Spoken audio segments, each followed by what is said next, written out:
This is the funnest night ever! Quit yanking our anuses! Two people get together, do something social, have a few drinks, yada yada yada.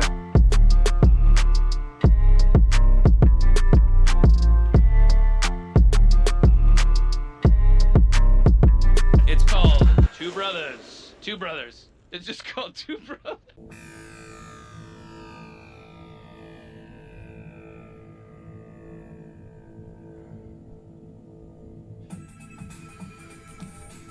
Welcome. And welcome. I knew you were gonna do that shit. Welcome to another episode of Two Brothers. I am Alberto. I am Edgar. And we are the brothers of the podcast. And for tonight's episode, we're going to show some love to comic books. Finally. Because we love comic books here. And, yeah. That's what we're going to be doing. What? We're going to be doing some reviews for some comic books that we've been reading. And hopefully we can, might convince you guys to pick it up and give it a read. Yeah. Now, these comic books are, at least mine, I'm pretty sure. I think there's two. You can just pick up and read. You don't really need to have to know what came before it. That's true. You can just read it, and it's a good fresh start for these characters. And let's get into it because I'm pretty excited to. Me too, man. Talk about it. Yeah. Are you really excited, or are you just being a dick? I can't be excited, asshole. This fucking thing is not. Yeah, do it up close to the fucking mic. Well, I'm wearing the headphones. They don't come off that okay. loud. So how do you want to start this, me or you? You start with your first one. I'll start with my first one. You start with your second one, and then This is the shit that we should talk about before we start recording. Who cares? Here we go. All right. My first recommendation. Review. It's a review. And a recommendation. Okay. So I go first. This is my first recommendation / review. Is Cosmic Ghost Rider, written by Donny Cates, and Jeff Shaw as the artist. Yes, sir. All right. Just to give you a little backstory of Donny Cates. Cosmic Ghost Rider. Technically, he's the spirit of Frank Castle in Ghost Rider. Yeah. And he's in space. That's why he's cosmic. And he's the right-hand man of Thanos. Donny Cates did a run with Thanos not that long ago. Wasn't Thanos Rising, right? It was just called Thanos? That was Jason Aaron. Jason Aaron. It was just called Thanos, okay. Yeah. And I heard it was good stuff. I haven't picked up the trade, you know how things are with comics. Yeah. Get a lot to read. But the weird thing about it was when we went to the comic book store to go pick it up, I pointed it out, and you were telling me that's the Punisher as Ghost Rider, right? Yeah. What?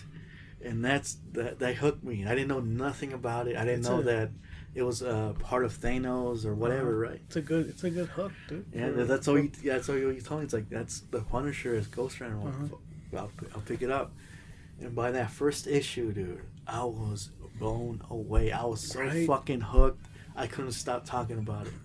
I already told you what when I was finished. I told you what happened. Well, basically the story is that Frank Castle, he has to go kill baby Thanos before he becomes who he is. And he's still the right hand of Thanos? Not anymore. Oh, okay. So technically he goes back in time to go kill the Thanos. baby. Yeah. Well, he can't do it. Instead of doing that, I guess he has how do you say? What's the word I'm looking for? Epiphany? Epiphany is, instead of making him killing a little baby, he tries to raise him. He tries to raise him to become good. Right. Yeah. And I think it's been a while since I read it, but the one that stuck out the most was the panel where I guess he punched baby Thanos. Yeah.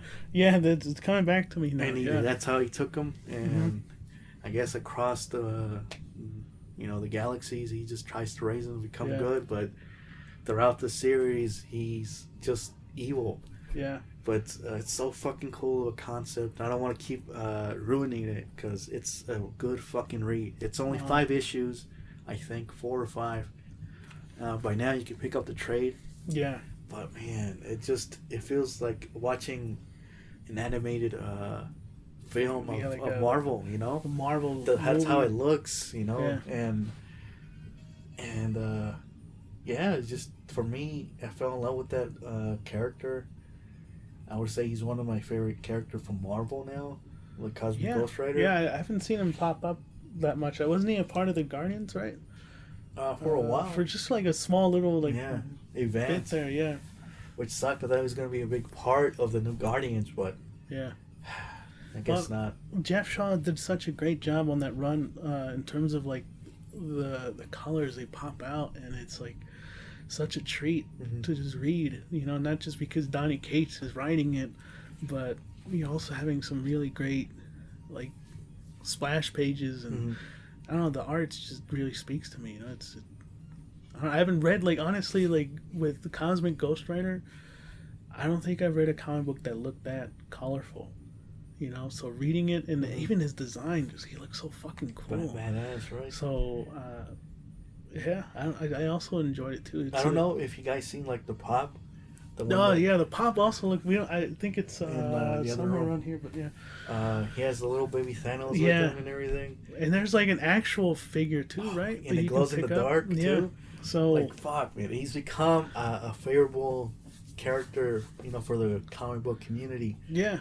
You know, right off the gate, you know, with Thanos number 13, that's where his first appearance. That shit fucking skyrocketed, and it's still it's solid. You know, like an $80 book. You know, so that tells you that he has a staining power. You know, people fell in love with him. You know, the concept of the spirit of the Punisher. Yeah, right. That's such a cool. Like, I don't know how no one's ever thought of something like that. To have like Frank Castle be the spirit of vengeance. That's really cool. Oh my god. You know. Yeah. So you have nothing to say. I know you read it too, but no, I agree. It's so fucking crazy and ridiculous. Every issue kind of like tops the one before. The last issue, spoiler. You know, we finally. Well, it's not really. I'm not going to tell you the spoiler, but we finally see what happens with Thanos, and I guess like the outcome of like what Ghost Rider was trying to do. You know, and I don't know. I just that it's gonna be, for at least me, one of like the classic like Marvel comic books for my generation. I just really enjoyed it, and it's such a small run, so you know it's something you can read in one sitting. You know. And there's another one called Cosmic Ghost Rider destroys Marvel. The Marvel Universe or something. Yeah. I also remember that too. And he just goes in like different points in time, and basically he changes the course of Marvel history. Yeah, it's like not canon, but you know, it's a little fun. Cool It's story. still like, a fun for example, read. in I think one of the timelines he goes to Peter Parker, like the moment where he becomes Spider-Man, where he gets bitten by the spider, he's there, and he fucks up the whole. He kind of messes up that whole thing. It's I definitely also am with you. I recommend that one's a good to pick up. The trade is readily available. I think. I think it's already out. I want. You know, fuck it. That's a 5 out of 5 for me. Okay. It was fucking great. Well, I don't. It's obviously not gonna be everyone's cup of tea. I'm pretty sure, but for us, it's like just a fun fucking read. Well, how can you not like that concept of a story of a character? You know, it doesn't take itself too seriously, and it's just its own thing. Like you said, it's well-rounded. You know, with the writer, with the artist, the story. You know, it's a very good read. So that's my first recommendation. It's a good pick, dude. Cosmic Ghost Rider. That was pretty good. Yeah, it's a good review. Good recommendation. For me, the first one, which is still ongoing, is Iron Man. But I would think the first volume is already out. Yeah, the first volume's out. By the time it's still ongoing. Yeah. Written by Christopher Cantwell, who I didn't know until I fucking did a little bit of research, wrote Doctor Doom in 2019. So Really? he's responsible for writing Doctor Doom, Okay. and it makes sense. It's coming back to me when I was like picking up Iron Man that he was the writer of Doctor Doom, because what he managed to do with Doctor Doom, he did with Iron Man as well. So I don't know. I haven't really read too many Iron Man comic books, admittedly, and but from what I read from like Reddit pages and like from other people and stuff like that, is that Iron Man hasn't really had a good like run in Marvel Comics in a while. So Christopher Cantwell coming in to write Iron Man, it kind of reinvigorated that character, and it's kind of like a back to basics for Iron Man. So he's trying to kind of be more normal now. Tony Stark, as you all know, he's like a fucking billionaire and everything, and he's trying to live life more like regular people and shit. And he doesn't use too much of like the high tech technology that he uses and everything. It's kind of just, he also wears like the classic Iron Man suit, so it's not like a futuristic like nano suit or anything. Like, it's like his regular suit and everything. And also the artist, I think it was Cafu. Boy, man, his art is, and he's still, if I believe, he's still drawing it. He's so fucking good. Just from the first issue, when I read it, it looks so clean, and everything doesn't look so like cluttered. He manages to make Iron Man's suit look so fucking like shiny and reflective, and it's like not a lot of people can do that except maybe Alex Ross. That's what I was about to bring you, Alex Ross, who also does the covers for the book, and the covers are just fucking magnificent. He man. did, just to let you guys know, he also did Black Panther and Captain America. And Immortal Hulk. Oh, and he's doing Immortal Hulk, yeah. So if you guys want to see some really cool Marvel art, check up Alex Ross on Google, and you can just fucking watch his art all day. Just like fucking search on Google and everything. But anyways, no, we're back on Cafu, because he is the drawer for the comic book, and man, he just I don't know how to explain it, but like when I was reading through the issues of this run, the way that Cafu can bring out like the emotions from like Tony Stark and like the pages and everything, like you can tell like he's able to translate that, from just the drawings alone. Another cool thing that I didn't really see coming is Hellcat is in the book as well, and they kind of have like almost like a romantic relationship, Tony Stark and Hellcat, and they both have traumas. I'm not too familiar with Hellcat and what her past is and what she's gone through, but it's cool to kind of see, because there's a particular, I'm not sure if it's an issue too, but she tries to help Tony Stark control like his anxiety or like his anger, and she kind of like tries to make him meditate with her and do like yoga and shit, and he's like trying to get used to it. He's not really used to flying coach and everything. He's like, this is like a fucking alien concept to me. Like, I have my own private jet. Why the fuck would I be flying with these other people and everything? So you can still see like his ego kind of coming through and everything. And he gets like on social media, so he makes like a fucking Twitter and like an Instagram, like Facebook and the universe and everything. Everyone keeps shitting on him still, even though he's trying to be like a good guy. And that's sort of like the setup. And then the villain is Korvac, and I don't know too much about Korvac, but I guess he's like an old foe for Iron Man. And what's cool in here, he's still the antagonist currently in Iron Man, and I guess he just wants to, just like what you would read from other villains, he just wants to take over the world and shit. But the way that he fucks with Iron Man, like he can get through like his head and talk to him that way. And another cool thing is that Iron Man kind of creates his own little team that has like Scarlet Spider, Frogman is in there. What's her name? She was in Luke Cage. She has like the arm and everything. What's her name? You know what I'm talking about? Shit. Yeah, I know who you're talking about. She's also a part of that team. And then, of course, you have Hellcat, and then Rhodey's in there too, War Machine. I don't know, it's such a good read right now.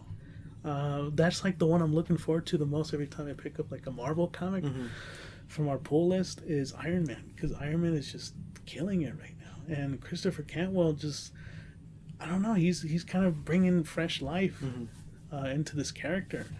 And I know some people already hate Iron Man as a character in Marvel. Some people are not going to like it. And if you don't like him already, you're probably not going to like his version of it. But for me, at least, it's kind of similar to what he did with Doctor Doom, where he just manages to add another layer to Tony Stark. It's really fucking good. And also, just, I guess, to kind of cap it all off, is he manages to make Stiltman have some fucking emotional depth. And you'll know what I mean if you guys, read the comic books. So that's my first recommendation. I'd probably give that, since it's still ongoing, I wouldn't want to give it a 5 yet, but I'll give it like a 4.5 out of 5. Okay. Because it's good. The drawings is great. Picking it up, the covers really pop out from Alex Ross, and it's just beautifully written by Christopher Cantwell. That is my first recommendation. All right, my second one is, I'm just going to go a little tangent here. With independent comics coming from Dark Horse, Image, so on and so forth, the independent circuit with the comics. Sometimes, to me, not sometimes. Oh yeah, fuck it. Sometimes, they have some fucking hitters like off the fucking gate. And we're gonna talk about the next one too. Yeah. But this one's one of the other hitters that came out from Image. And you read it too, so okay. And it's Philadelphia. Philadelphia. I'm a little bit behind. Yeah. I think I have caught up with the issues that you bought before you started picking them up again, but yeah, Philadelphia. Written by Rodney Barnes and Jason Shaw Alexander. When I saw that name, I know I read that name before, or I've seen it. He did for the time being. When was 2018 was the DC Metal event? Yeah. Around that time, he was doing Spawn. Oh, and he did the covers and stuff. Oh, that's okay. Yeah. Him. It's bringing me back the cover, right? The cover of the covers and the interior too. The interior as well. Nice. So he also does. He's a producer for shows. He did the Runaways for Hulu for Marvel, and he's a producer or a writer. I forgot, but he worked on the Wu-Tang TV series. Oh, nice. So he's a producer and a fucking artist. So that's fucking cool. You got some good people behind this book. I didn't know about that. I heard a lot of good things about it. I think I heard it. If you guys don't know, we subscribed and we watch Comic Tom. In one of his episodes, he was talking about this book, and the way he talked about it was, oh my god, I gotta pick it up. Like such a cool concept. So I picked it up. So the story is about a detective who comes back to town in Philadelphia to bury his dad. Yep. And he's trying to figure out what happened to him, what caused his death.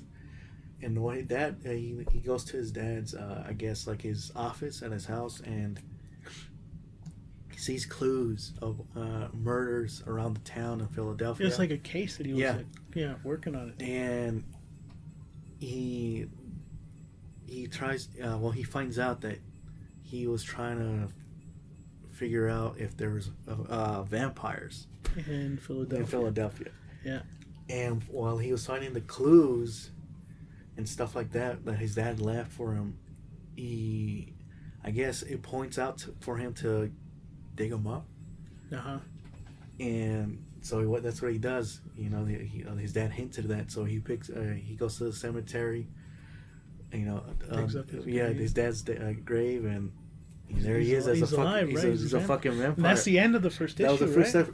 But throughout the episode, throughout that first issue, it also shows other people. I think he follows a teenager. I forgot. because he. Oh, that's right. Isn't he also? He turns into a vampire yeah, right? later on, but he's being followed by vampires throughout that first issue. So, yeah, that's basically what it is. He's just a vampire in Philadelphia, and he brings back his dad back from the dead, and to help him put this vampire shit away and everything. Yeah. When I first read it, I'm like fuck. Again, I got hooked, and it felt like if I think you're gonna say too, if Jordan Peele produced it or made it his own, it has that vibe from Jordan Peele. I get that, dude. I really get that, and it's I don't know. I really love the art of the comic book. His was specifically. It pops out. It looks so realistic sometimes. It's like I can't explain it, but yeah, it's like so realistic. The way he draws and colors the characters, they pop sometimes. No, it kind of it really fits it because this comic book is, I guess you could say, like a mystery thriller, like horror comic book, and the art really complements that, man. The way they draw the vampires is fucking like horrifying. Yeah. And I think there's one image that comes to my mind. I think it's like when that teenager finally like turns into a vampire or something. I don't know. She goes to visit her grandma or her mom. Oh yeah. And it's like an image that's like underneath the bed, and you kind of like see like his feet are kind of like floating off the ground. And he's like, oh shit, he's like a vampire now and shit. But the art's so fucking good. The writing, it's really well done. It's by Image, you said, right? Yeah, it's Image. Out of all the comic books that we're talking about today, that one I think people should definitely go and pick it up. Like I said, if you if you're into what Jordan Peele's doing right now. Jordan Peele. Then what did I say? You said Jordy Peele. I said Jordan. That sounded like Jordy Peele. Jordan Peele.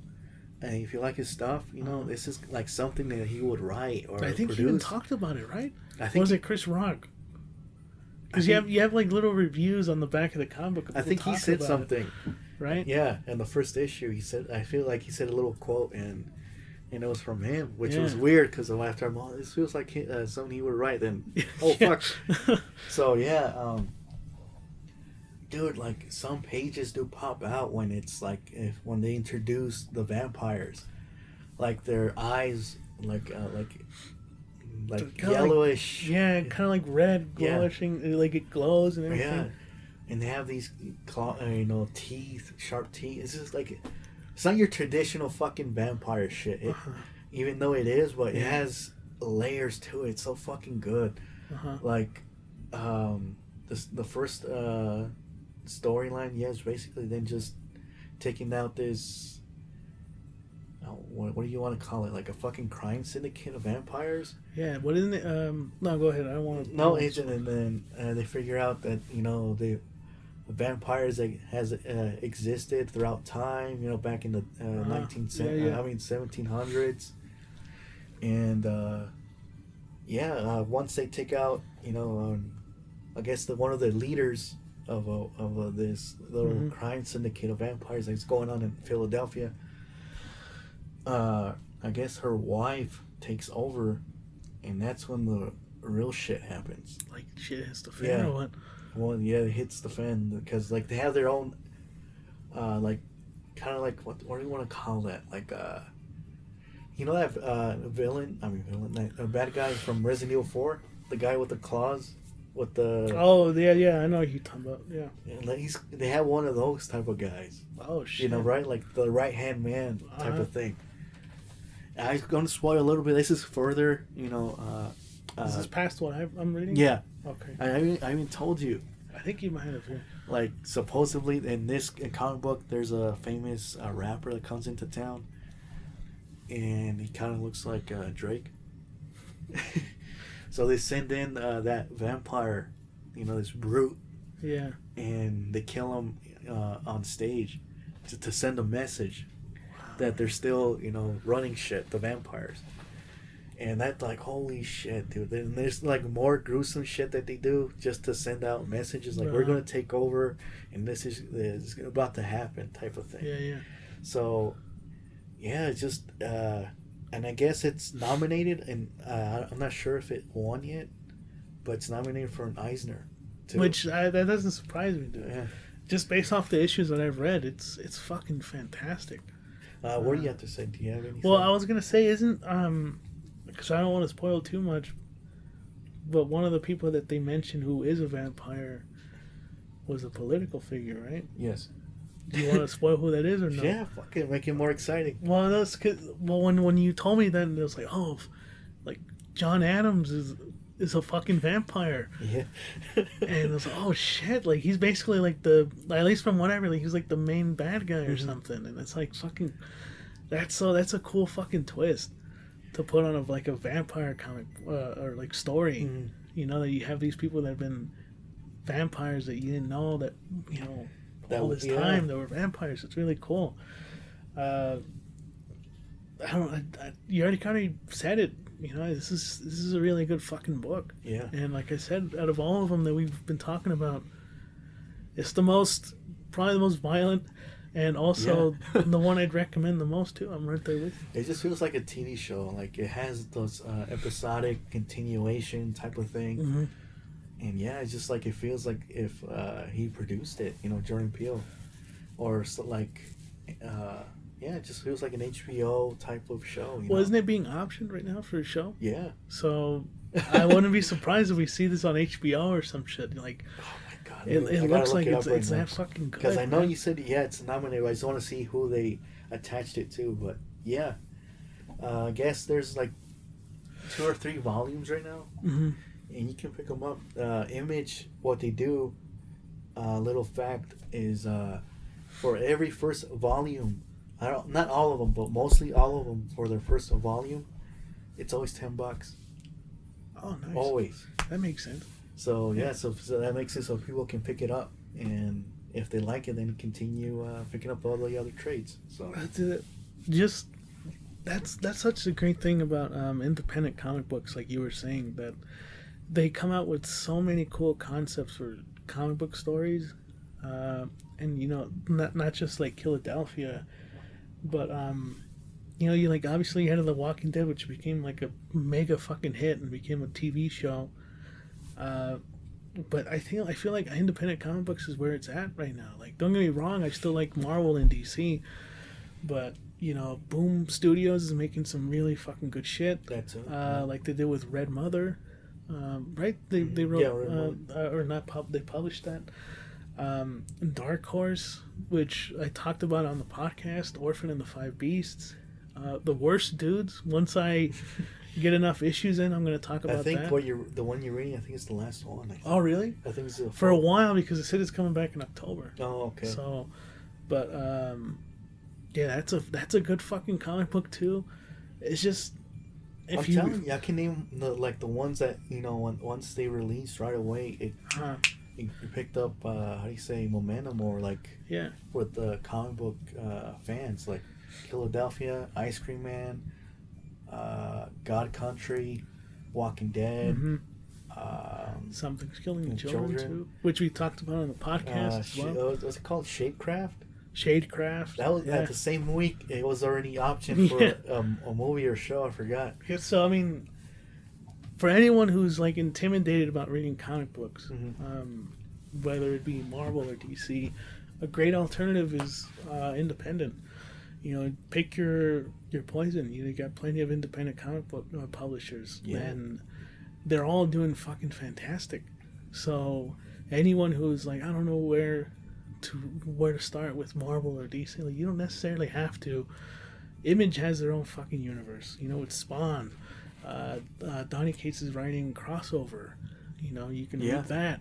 So there's so much to read right now, and even with James Tynion, who's talk about in a little bit here, he's doing his own thing with Substack. You know, so it shows that that these writers are wanting to write these like really cool, interesting stories. Speaking of him, he has independent shit that right off the gate, fucking, it's popping. It's popping. Come on, Wind. Something's killing children again. And the House on the Lake. And Department of Truth. Oh yeah, Department of Truth. Yeah, this guy knows he knows how to fucking. Yeah, he knows what he's doing. Yeah, so. Which brings us to my other recommendation, which is Batman by James Tynion. Ooh, okay. That started in issue 80. 85 is still written by Tom King, but he also, I guess, wrote like. Really? It was like an 85? Damn. But he started in 86 with artist, hopefully I'm saying his name right, Gillum March, I think, who wrote from 86 to 90, and from 90 was Jorge. Okay, Mendes. that's all. Yeah, Jorge. Yeah. Okay. And if anyone, no one really. What was that? It was because I was saying if anyone read Tom King's Batman, which I don't think a lot of people would. But no, Tom King, who's also a fantastic writer, wrote Batman for DC Rebirth, and it was one of the more divisive Batman runs, I think, to say the least. Are you in that? How do you say lane? Is that how you feel too? Or? The first 50 issues were really good with Tom King. So you're saying up to the wedding? Yeah. Okay. Yeah, and I think it started to kind of get a little bit weird. And he made some pretty bold choices, like killing Alfred. And then some issues were kind of padded and didn't really have nothing to do. The thing that I don't like about Tom King, man, is just, damn. No, I mean I really like him, but what I don't like that he did with the later issues is like some fucking issues had little to no dialogue, and it almost felt too like artsy for me. And I was like, what the fuck? Yeah. Like, no, I remember that some issues didn't have, and sometimes they didn't have fucking dialogue at all. Yeah, it's weird. I don't know. I just, at least when it came with Batman, because I know he kind of did similar shit with Mr. Miracle and Vision, but with Batman, it just felt kind of off that he would do some stuff like that. But anyways, with James Tynion coming in and writing Batman, who is still writing until issue 117 in November, so not that long until he kind of leaves. He kind of had to take over Tom King's fucking mess, I guess, towards the end there. And a lot of people don't really like James Tynion's run on Batman right now. I know there's some people who don't like what he's doing with Batman. It feels... Yeah, I know, right? I'm going to tell you why I just kind of disagree. Some people think that he's kind of like, oh, it's regurgitating what he wrote in Batman Eternal, or like, we've seen this kind of stuff before with Batman. It just kind of feels a bit, whatever. And I don't know, for me, coming off of Tom King with James Tynion, right off the bat with issue 86, it's kind of like a back to basics for Batman. I know I said that with Iron Man, but it's the truth with Batman.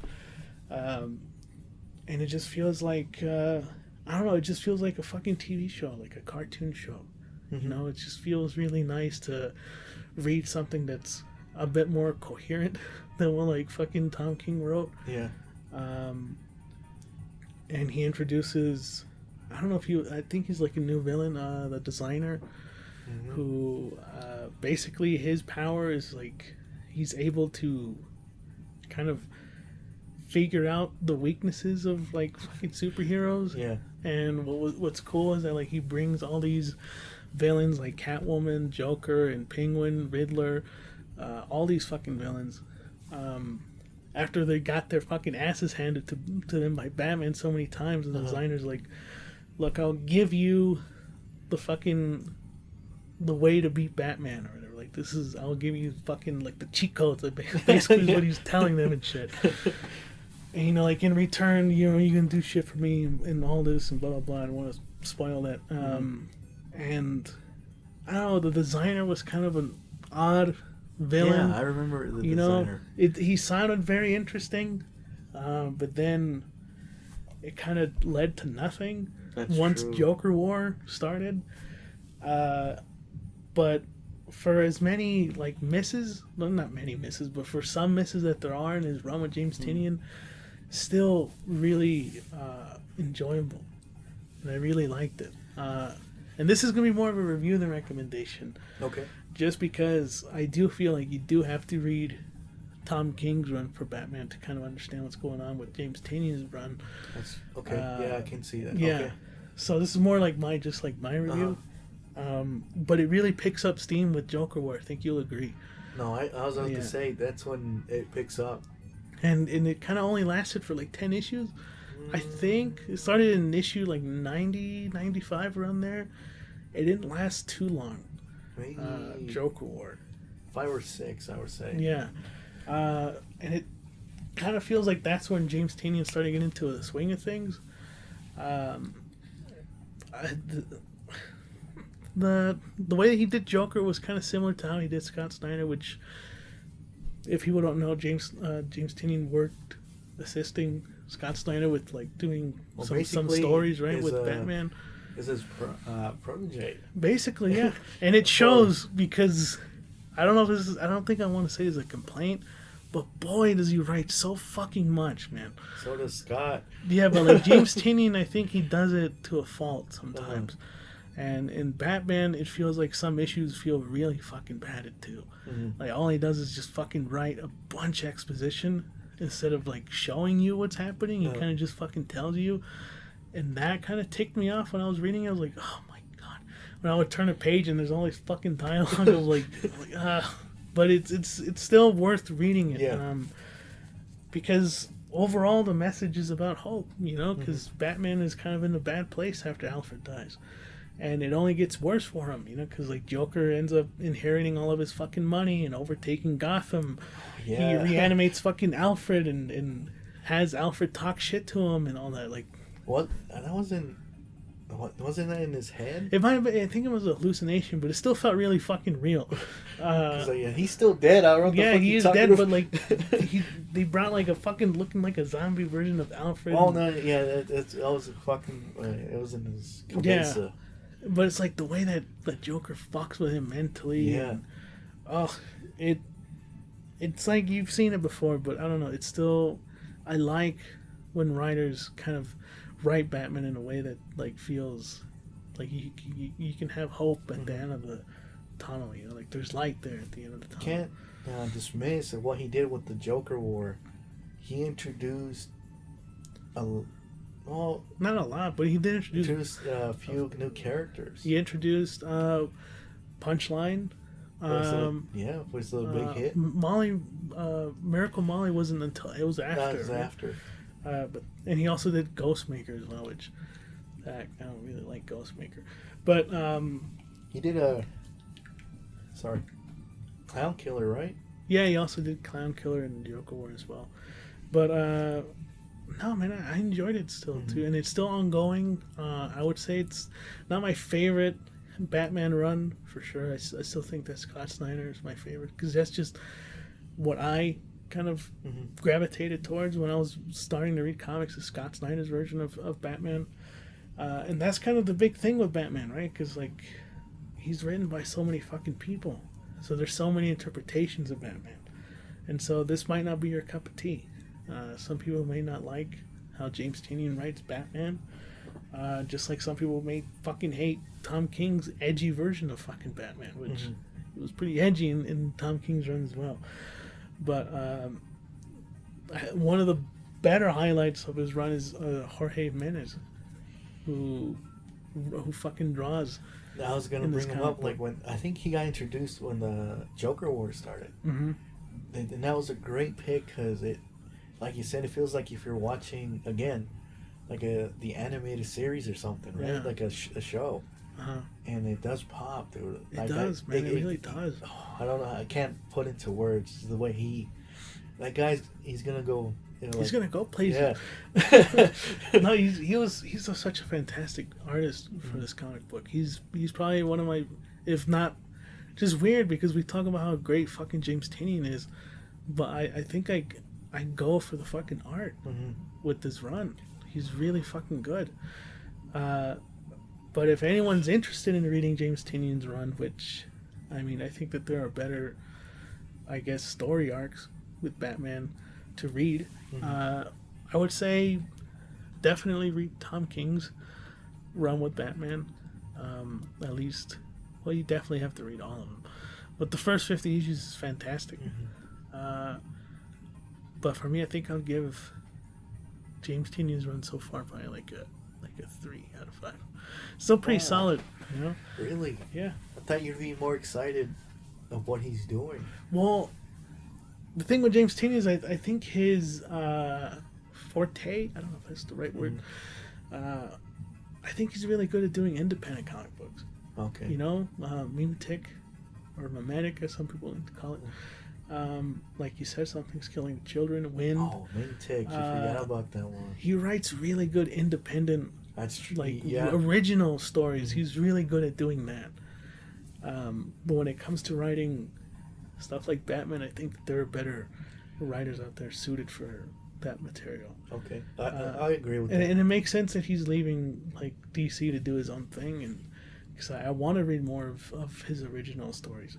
So, but for as much as I love James Tynion, his run on Batman is just like, it's just solid. You know, it's not amazing and it's not fucking like a masterpiece, but it's solid. Okay. So give it like a 3. A 3. As for like a recommendation, I don't know if I could recommend it, just because there's a lot that you have to read before you get to James Tynion's run. But you know, it's good. All right. So let's get to our last one now. The last one, where we're saying, well, Philadelphia. This is another fucking hitter. Again, same guy with his YouTube channel, and word of mouth too. I would hear people talk about this shit, this comic book. I mean, and I had to make you read it before we reviewed it because, my God, it was a great fucking story, dude. And still, people still talking about it. So, fuck it, let's get into it. Yeah. Me and Albert are going to talk about Stray Dogs by Tony. Fuck it, you'll say before I butcher their fucking name. Tony Flex and Trish Forstner. Yes. And basically, the fucking story, the way that everybody fucking describes it, it's like to me, it's like a Disney animated film. Yeah, or film. Yeah. What they say, Lady and the Tramp meets Silence of the Lambs, which Silence of the Lambs. It's not a bad fucking no, way. Yeah, that fits it perfectly. Yeah, no, that's right. And yeah, it's just it's so fucking like great. Like it does look like an animation from Disney, but with fucking gore. Does, dude. Well, it doesn't have not gore. It doesn't have full out gore, but it's definitely violent. Violent, for sure. Yeah, that's the word. Yes. Yeah, it came out early this year. I like to say, and thank God I jumped right at the point where it was reaching popularity. Like, when I was there was reprints, all that shit.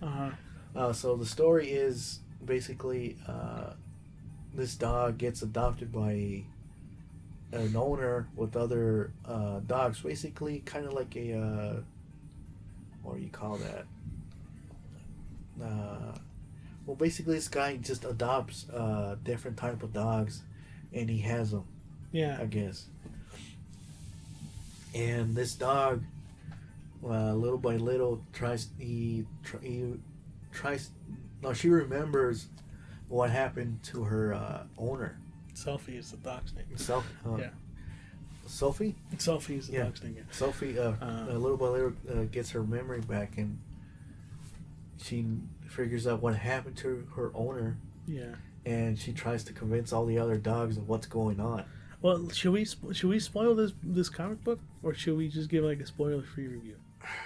That's what I'm kind of debating. I feel like we should spoil it because we really gotta praise how good this book. Right. I don't think we can praise it without spoiling it. Go for it.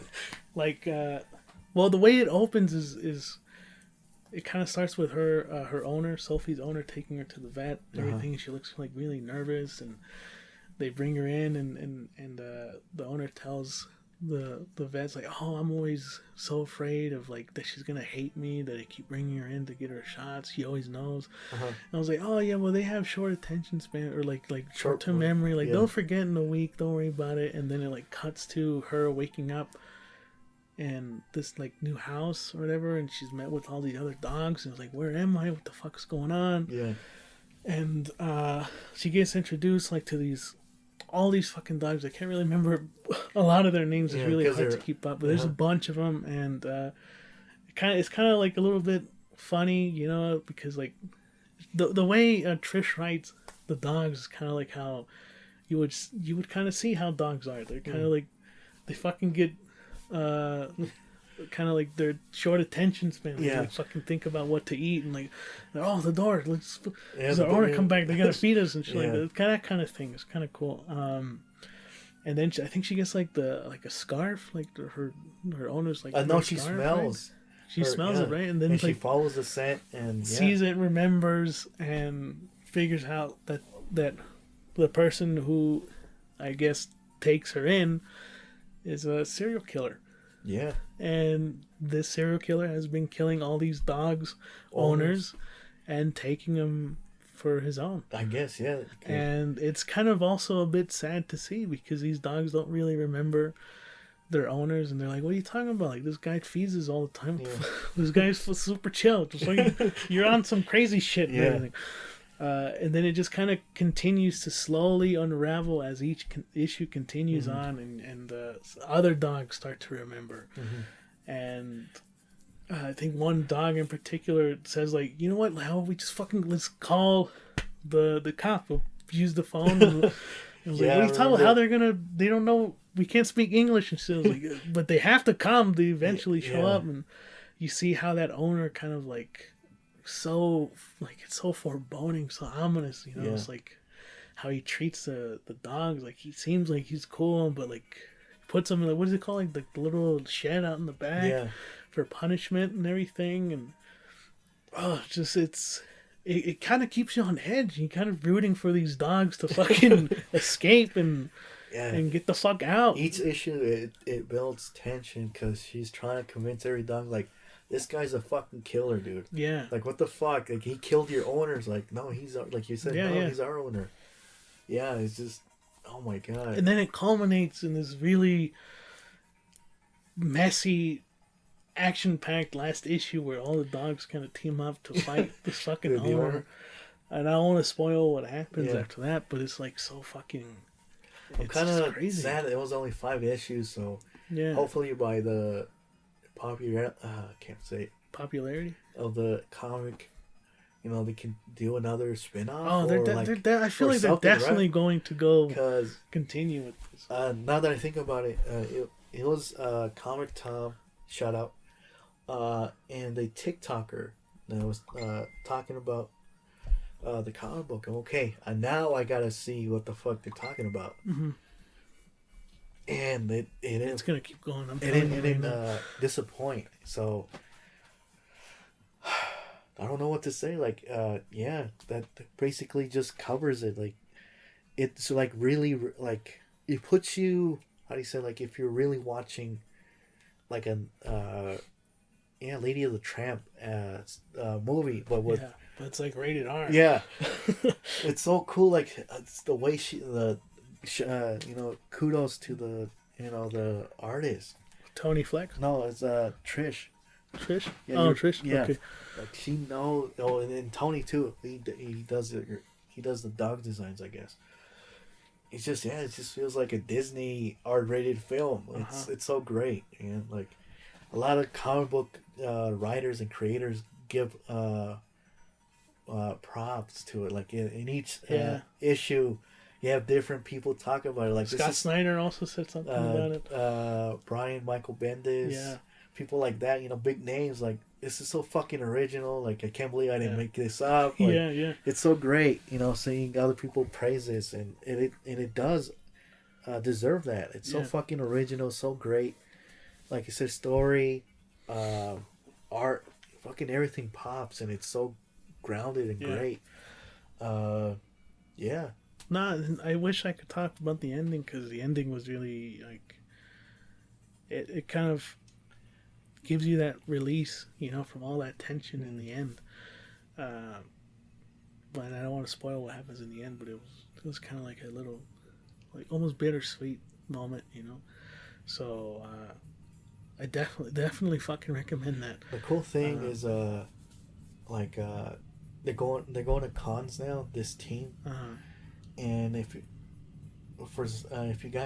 have the blank cover of number 1, I think you have to be on person, or you gotta send it something because of COVID. But what they're doing is, if you have the blank cover, send it to them and a picture of your dog, and they'll animate your dog in the cover, which is, oh my god, that's really so fucking cool to see like your own animated, dog on it. Oh man, yeah, this comic book really took the community by storm. Fuck it, yeah. And a little praise too about the variants too. They do like movie homages to like Dracula and The Thing and Friday Scream, the 13th, Evil Dead. We can go on, yeah. You know? Like if you guys after this podcast is over, go look at Stray Dogs like variant covers, like movie covers, and you're not gonna regret it. It looks fucking cool to see these dogs like in these like horror movie posters and shit. It's so fucking cool. I recommend it. I'm giving it a 5. Me too. It's such a good fucking book. I feel like you were right. I feel like they're going to continue with it. Mm-hmm. I think they were surprised of how people loved it. Yeah. I think by the time this shit comes out, hopefully it's out, the trade, or it's coming out late September. But different comic book online stores are having different covers for their trades. Limited run, like 500 copies or so on and so forth. Like I showed you the one of the trades is the Goosebumps. Yeah, it looks like Goosebumps, yeah. And it glows in the dark, It glows in the dark. It too. Yeah. It has one of the homages covers. Dude, if you can try to go to a comic book store and pick up the single issues. I bet you they don't have single issues. Yeah, I said try.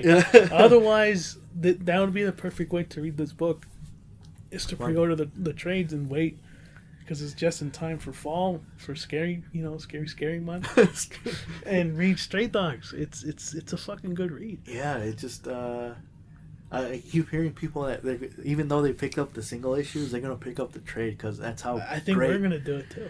I just gotta figure out which one I want. Yeah. There's a lot of how do you say movie variants for the trade. There's one for the I think there's the Howling. Goosebumps. It. There's more, dude. I just want to see which one I want. Yeah, I love when they do that with comic books, when they pay homage to movies and shit. And Stray Dogs is probably take the cake on that one. They take the crown on that one.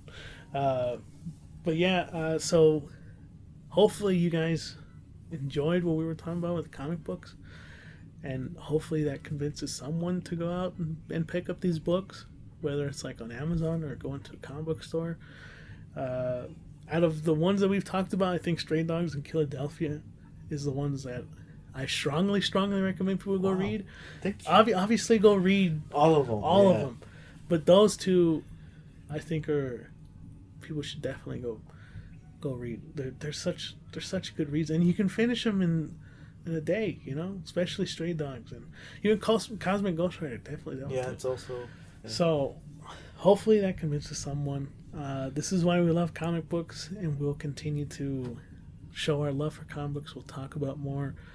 And I encourage people too, if anyone's listening and you guys want to know more about maybe like certain characters or from a certain publisher, from DC or Marvel, drop a comment down below and let us know who you'd want us to talk about. We're going to be talking about certain writers, and so we'll probably recommend a few books from those writers. But if you want to, say, hey, two bros, what about what do you recommend for Red Robin or something? I don't know. Or, some character. When he sounds so Brooklyn. Hey, yo! And we'll get back to you, we'll make an episode off of that. We definitely take requests if they are relevant to what we talked about, I guess. Don't ask us what's the best mattress or something. Tell us what you would want to know about video games or comic books, and we will be back with another episode of Two Brothers. Hope you enjoyed. Two brothers. And this has been Two Brothers. Two brothers. Stop saying Two Brothers.